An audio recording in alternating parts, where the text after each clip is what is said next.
Welcome to my weekly video blog, and we're giving it a break from the getting to know me season because I am now on holiday. And I wanted to make the announcement that my fall holiday for 2014 has started. Typically I would take this around this time or earlier. I used to take it in sort of mid-September, but that's before I started my retreat holiday in the summer. And of course this year I've spent quite a number of weeks off recovering from injury across the late summer, so that's why the fall holiday is a little bit late this year. The last week in October and the first week in November.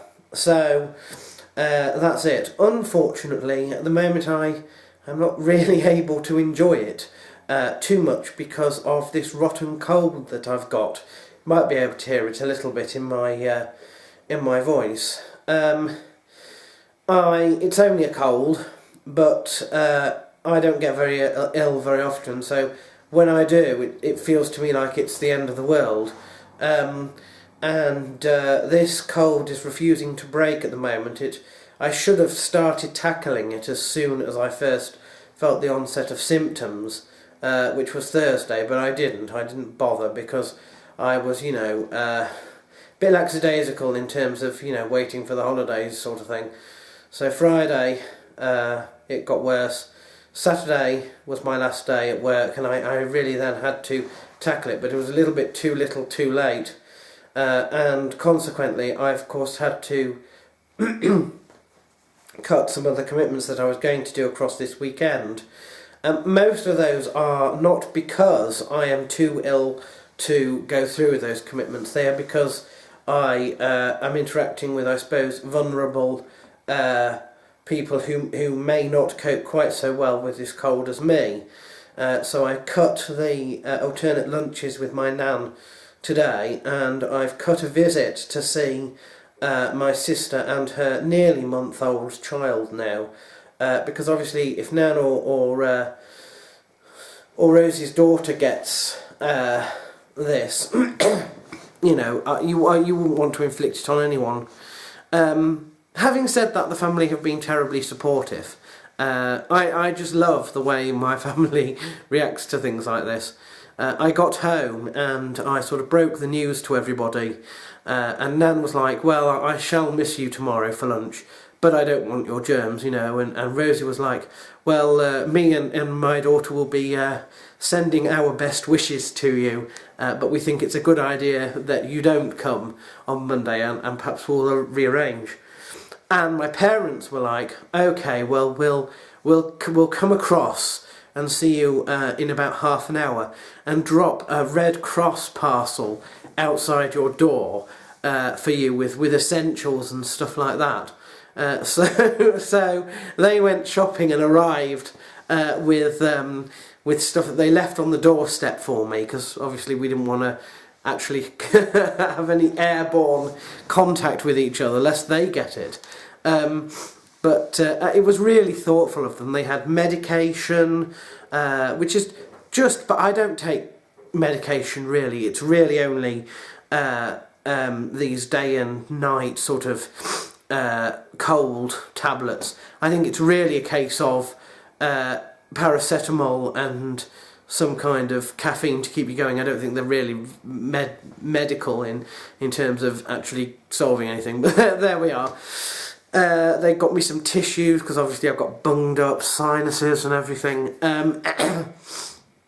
But then they also bought me other things, like, for example, a microwave meal to have for lunch today, which was like a proper chicken dinner.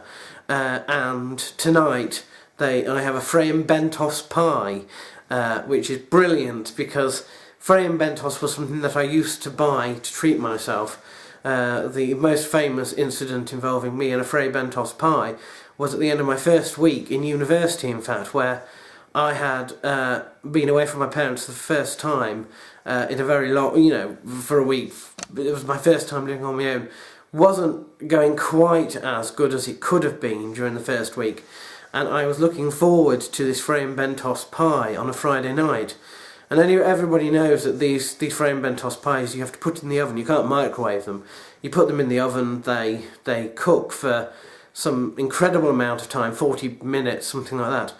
And the fun was that I'd been looking forward to this meal the whole week. And as I was getting the frame bent tossed pie out of our shared kitchen, I dropped it. It was coming out of the oven. I dropped it face down, and it was everywhere. Hopefully that won't happen tonight, because I'm looking forward to enjoying that. So there we are.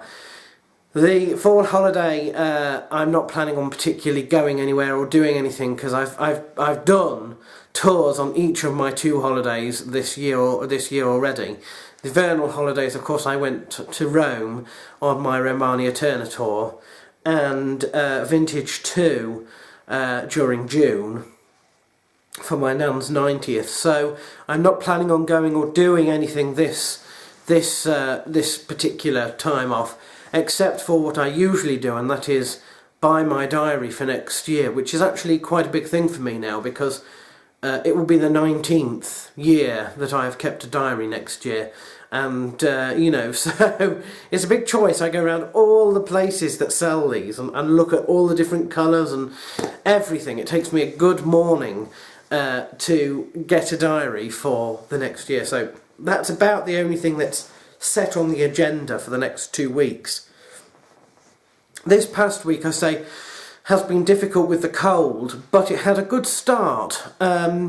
Last Monday, me and my family, my parents and my nan, decided to do a day trip to Blackpool. We don't do day trips terribly often, but we have done them before in the past, and so off we went, and we had a fantastic day in Blackpool. The weather was atrocious. But that didn't stop us from enjoying fish and chips at Harry Ramsden's, a brisk walk along Central Pier, tea in the Blackpool Tower Ballroom, whilst listening to the famous Wurlitzer organ. We were on the balcony, the ballroom balcony, and down on the ballroom, of course, there was some dancing with the playing the big jazzy Wurlitzer organ that comes up through the floor. So it was a really brilliant day. Unfortunately, I then lost one of my fillings down there. Now this filling is under a year old, and I did manage to book an emergency appointment for this week, and was able to get a temporary filling fitted. I had 2 complaints about that, and the first one was that whichever dentist did it was obviously some sort of locum. I don't even think, you know, she was necessarily there full time, and she just put this thing into the hole without any anaesthetic. I had told her there was an exposed nerve, and my God, did that hurt. She also said it would only last a couple of weeks, and of course when I went down to speak to the receptionist for this urgent appointment to redo it properly, she wanted me to come back in December, and I said no, I don't think so. Neither am I going to pay for it until we've sorted out exactly how old it is, because if it's under a year, you know, I don't want to be paying for it, to tell you the truth. So that's arranged for some time during this holiday as well, towards the end. So here's hoping that the temporary filling holds out that long. So there we are. That's in my blog for this week. We will continue, I think, next week with the Getting to Know Me series, which means there's only one thing left. Well, there's 2 things left, in fact, and that's A, the birthdays, and B, to give the Fighter Off the Card awards for the UFC yesterday, I think, which I didn't manage to do a UFC predictions video for, because, as I say, the Blackpool visit knocked everything out of alignment. So the weekly video blog from last week was late. I don't think I've even finished uploading the photos that I took for that. So right, I'll begin with awarding the Fight of the Card for UFC 179. Do you know, the main event was really good, I thought, but because it didn't end in a finish, I don't think I am actually going to give Jose Aldo, who I hoped would win, had been a reigning champion and beat Chad Mendes yet again, the fighter of the card because of that, really. No, there were also a number of fights on this card which were very good, surprisingly good. And I'm just trying to look and see which ones they were. Where are we? Earlier on, weren't they? Yeah, Jan Cabral, I enjoyed that fight. And there were several others. I think there were some that were... There was a lot of finishes and a lot that I would have got wrong had I made decisions, had I made prediction videos. At least the first two, I think.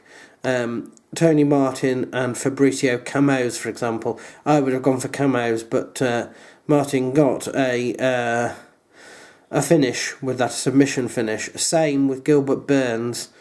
Anyway, the fighter of the card is going to Wilson Rice.